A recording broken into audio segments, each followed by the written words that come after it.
Hey Lauren, what you got there? I have the award plaque that I was sent for my first placement with the Recruiter Accelerator program. That's a very pretty Thank award. you. I love it. And since you received that, you've gotten in, well, how many placements now total since you've joined the program? Two placements total with the same client. So if I can just digress a little bit, the first placement was with a hospital system out of Kansas City, and I made the placement within 3 days. I know that never happens. It probably will never happen again, but I made the placement in 3 days. So they were very impressed with my Hmm. services, so they gave me three additional job orders. And since that time, I've also placed an additional director level position with a facility that they have in Missouri as well. So between the Hmm. two, that was eighty Wow. thousand dollars in fees. Wait, so $80,000 in two placements, and what Yes, was the time span total from the time you first reached out to that client to the time you made your, let's say, second placement? about a month. That's really cool. Yeah, it's funny. I saw when you posted that in the private Facebook group for the program. I was like, "What? Another placement already for $50,000?" And I know these are big numbers that we're Yes. talking. And it's funny. Like if I were to watch people talk about this before, let's say starting my recruiting business or before learning about this, it almost seems like bananas, right? It seems a little bit too good to be true, at least in my opinion. Like thinking from the outside in. Like, did you ever get that feeling before you branched it on your own that it'd be possible for you to make $80,000 in a month from recruiting? Honestly, yes. And I don't say that to pat myself on Oh, the there you back. go. See, you have the right mindset. Yeah, I mean, I've always been a Yeah. good recruiter. I love what I do. So I knew that if I continued to do as well on my own as I had done working for in a corporate role, that I would do well. The biggest hurdle for me in the beginning was the BD side, the business development side, because I had always just worked primarily on the Right. recruiting side. So that was the biggest thing for me to learn and to get better at. But now that I've done it a couple times Hmm. and I've got a couple placements under my belt, I just feel so much more confident about what I can do and my abilities. And I think 80,000 is just the beginning. I mean, it's just up from here. Yep, absolutely. I mean, you do that in a span of a month. So it's like, I think once you hit different levels, you're unlocking levels of what's possible, then well, it's impossible to go back, right? I think what was really funny is during one of the coaching calls, I said, "Hey, so when do you plan on, giving your 2 week notice? Like, do you feel ready yet?" And then you said, "What'd you say?" Like, I already did it, right? After the Yes. first placement. Yeah, that's all it took. My goal was Yeah. to leave my corporate job when I could either meet or hopefully exceed what I was making per month in my corporate job, and I did that literally with one placement. So it was time at that point to bid adieu to my corporate role, and I'm Hmm. working full time now, doing my own thing, doing my own gigs, setting my own hours, and I just really feel like I'm in a good place. I'd say for sure. And so for those of you who don't know, those who don't know your story, would you mind kind of walking us through like your when you first started recruiting up until how you came across me in the program and how that took you to kind of this point here, kind of just the hero's journey, Lauren's journey? Yeah, absolutely. So I've been working as a corporate recruiter. Well, I started an agency and then I moved into a corporate role, and I've been doing that now for about, I don't know, I'd say 10 years or so. And I can't remember, honestly, I can't recall exactly how I fell upon your program. I think actually someone from your team reached out to me on LinkedIn and said, "Hey, would you be interested in this?" They sent me a message through LinkedIn, and I looked over your videos and I checked out your website and I saw all the testimonials, and I thought to myself, you know what? I can do this. So I went into one of the initial meetings. I signed up for the program. I will say that at the beginning, it was a little bit of a slower start just because I was also working full time. So I was trying to build my own business on, Hmm. nights, weekends, whenever I could grab a couple hours here and there. So it was a little bit of a grind in the beginning, but it was so, so worth it. And if you just put your head down and you do the work and you stay committed to it, then honestly, sky's the limit. Yeah. No, thanks for sharing that. Well, and now you are one of the testimonials on there on the list of testimonials that you were watching or the case study stories, right? which is cool. Kind of having that be your starting point in the journey. And now you're, at the end of it now, and well, end of the initial phase, right? And now we're kind of moving into phase two, which is scaling your recruiting business Hmm. and growing from there. Uh, so for potential hiring managers who are watching this, let's say, what type of roles do you currently specialize in now, and which I don't know, what role should they be thinking of with it if they reach out to you for help? I specialize primarily in placement of leadership talent in healthcare facilities across the United States. So whether it's a hospital, whether it's a behavioral hospital, skilled nursing facilities, things along those lines. But I do specialize in leadership talent. So examples of positions would be Director of Emergency Services, which I just placed. That was my first placement, as a matter of fact. I'm working on Chief Financial Officer positions right now for 3 facilities. Um, Director of Quality, VP of Human Resources, things along those lines. So definitely director and VP level positions in the healthcare space. Got it.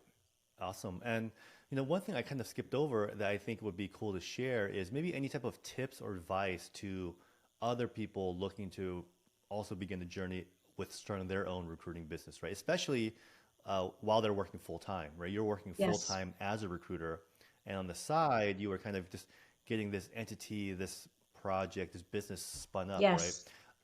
So yeah, and from your background, you already had recruiting experience. So, what did you feel that you might have been missing, or any sticking points that you needed to kind of actually go out there and to market and reach out to these really high level hiring managers? Yeah, I feel comfortable working in that niche. I've been working with and dealing with C-suite individuals for a time now. I think I mentioned earlier the biggest hurdle for me, I think at the beginning, was getting over that BD piece and feeling confident enough to reach out to people to tell them about what I do and how I can benefit, how they can benefit from my services. So I would say that you definitely need to utilize time management. Especially for me, that was really big in the beginning because I was working a full-time job and I was trying to start my own firm. The other thing is go through all the trainings. The trainings are excellent. And even if you go through them and you think, I know this, I've done this before, I really can just skip over this one. Don't skip over anything because there's always little nuggets. Even myself, who has been in recruiting for a while now, even I was always able to pick up nuggets along the way, even on the topics that I thought that I knew well. So you need to make sure you go through all of the modules. And I also think that you should just be open to coaching. So again, even though, hey, I'm a recruiter, I've been doing this for years, listen to the coaches, take their advice, go to as many of the weekly coaching calls as you can, um, and don't try to change things. You always want to put your own spin on stuff and your own personality, but what they teach you in this program works. So you don't have to change the emails, you don't have to change the templates. Just go with the flow and it works. You don't have to put in the extra work. You've already done all the work for us. So those would be Well, my tidbits. thank you. I did put a lot of thought into that. Yeah, no, thank you. And then we're on the 2.0 version of the program, which I built from the ground up. From the 1.0 was good, and the 2.0, I think, I put a lot of thought into making things very streamlined. So I'm glad that you felt that way too. Hmm. Any examples of nuggets? You mentioned nuggets that you can share that you actually use to help you make this, either the first 30K placement or your second 50K placement. Anything either from the client side or operations side or interview management, anything along those lines? Like which nuggets come to mind when you look back? I would definitely say the automation. You teach us really two Mm, forms of automation, one of those being LinkedIn automation and the other one being email automation. So they are working for you in the background while you conduct all your other things that you need to do during the day. So those emails are going out on an automated basis. Those LinkedIn invites are going out on an automated basis. And it really helps with your business development efforts. Those were probably the two big things that helped me the most. The first placement I actually made through the email automation. There were a series of emails that went out over a period of time. And the very first yeah. placement I made, someone responded to one of the emails, probably the fifth or sixth step into the process later on, and said, can you help me? Can we get on a call together? And it just kind of took off from there. And it's something that you can just keep doing Yeah, and over and well, over it's funny again. that it was like the right, right, and you say it was the sixth email or fifth or sixth email, right? Because Hmm. and that sequence can just kind of went out, right? I know we have like a drip sequence that way because I think a lot of people make that assumption or they're like, hey, I reached out to that person already, but if you think about it, the odds of like, what are the odds that you're going to reach out to a hiring manager on the exact day and exact time where they're right in the headspace to talk about hiring for the Hmm. roles that you specialize in? Like, low chances, right? So we kind of have to nurture that relationship and or reach out in a very soft, professional, like value offering way, but not do it manually because then otherwise you'd be spending 5, 6 hours a day just cranking out messages and picking up the phone, Hmm. smiling and dialing, which is like the old way of doing things, right? Like that's a very traditional recruiting way. And now like we have tools, but I think the frustrating part, at least for me, when I remember learning this, is that the world of recruiting and the world of like marketing and automations and email marketing, like they don't overlap. Like you never learn from any corporate recruiting Mm-mm. job or agency recruiting job how to market, how to set up automated systems, right? No. Set up email domains specifically for email marketing. That's such a foreign thing. And I had no idea either. I had to like learn, hire coaches that taught me these specific marketing skill sets and then incorporate into the world of recruiting, right? And then like that's kind of how that came along. But yeah, I never learned that too. No boss ever sat down. They just said, hey, you're here for 8 hours at the office. Pick up the phone, go and start reaching out, Yes. right, for 8 hours. Yeah, pick up the Smile and phone, leave dial. voicemails, and then eventually like.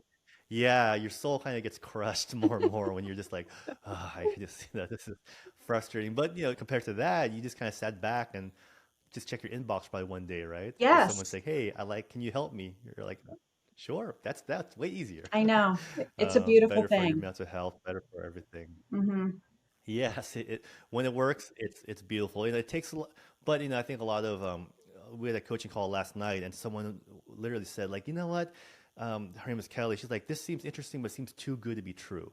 All right, like you just set it and forget it, and then someone reaches out, and you pick up the phone, and you sent one candidate, and they got hired 3 days later, Yes. and you made 30,000, and less than a month later made 50,000 more, and it seems too good to be true. And yeah, it's hard to.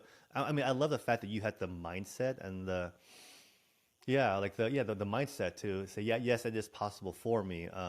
But even now, it's still hearing it from, I guess it's fun to see other people get the wins because like, yeah, like it was great when I did it, right? When I got my placement fees, but to see other people just apply it and do it, it's very rewarding. So, anyways, I love hearing your success Absolutely. stories because it And I love makes it that all you worth brought it, up right? It's kind mindset of why we do this. because that is that is so much. That's really on point. That helps a lot. And I know it can be frustrating. The economy's down. We're getting ready to go through a recession. There's a lot of layoffs. But if you continue to have the best mindset every single day, you will succeed. Yeah, it's funny. It's for that reason, the mindset, the limiting beliefs, the Hmm. the getting out of your own way, those things that have I felt like stopped a lot of people. Definitely, caused me to kind of get stuck for a while, did different phases of my journey. It's why we installed our Monday sales and mindset coaching calls, right, with Jared, Perfect. because he's like a mindset specialist, works with Tony Robbins, and then now we have like the Monday mindset calls, mindset and sales, and Tuesday automations, and Wednesday strategy call with me. Thursdays, we have our sourcing and recruiting, like high level call with Gemma, and then Fridays now we're doing our general office hour calls with our full time client success manager, Oh, just awesome. doing one on one calls with everyone. So we're really yeah, that's brand new. So that we just announced that I announced on a coaching call last night, but Hmm. we'll fully announce it in May when he's fully ramped up. But he's a copywriter by trade, Ah, so if you, so I told people on the call, hey, if you need copywriting help with your LinkedIn profile, website, his name's Joshua. So yeah, I'll connect you, and you'll be able to. He'll help you oh write gosh. copy for all your stuff. I know you're going through a rebranding right now too, right? So I Hmm. think that'll be relevant. Yes, that's copywriting is a Yeah, so we'll get wonderful into all that skill good to stuff. have. So he will be a valuable asset. Yeah, I'm excited to add that. So I'm always thinking how can we beef up even though it's working, but like, I'm never content. It's kind of my problem. So I'm like, okay, what else can we add? How else can we make this better? So, yeah, and which is perfect because for your journey now, right, you've made multiple placements, right? You're almost at the 100K mark total billings just out the gate. And now I think phase two, some of that stuff, yep, the happy dance, some of that stuff is going Happy to go into play dance. now. Copywriting, Brandon, happy dance. Yeah, so I'm excited to get into some fun topics with you that's really not appropriate for like people who are just starting off. Things like content branding, content marketing, potentially paid ads, scaling now, hiring a team, right? Hmm. So you're not the bottleneck in your business, and like the old saying, you can work on your business but not in your business, and figure out what you can outsource and take off your plate. So I think that'll be kind of exciting phase two stuff that we can be working on together, and I'll share more of that Definitely.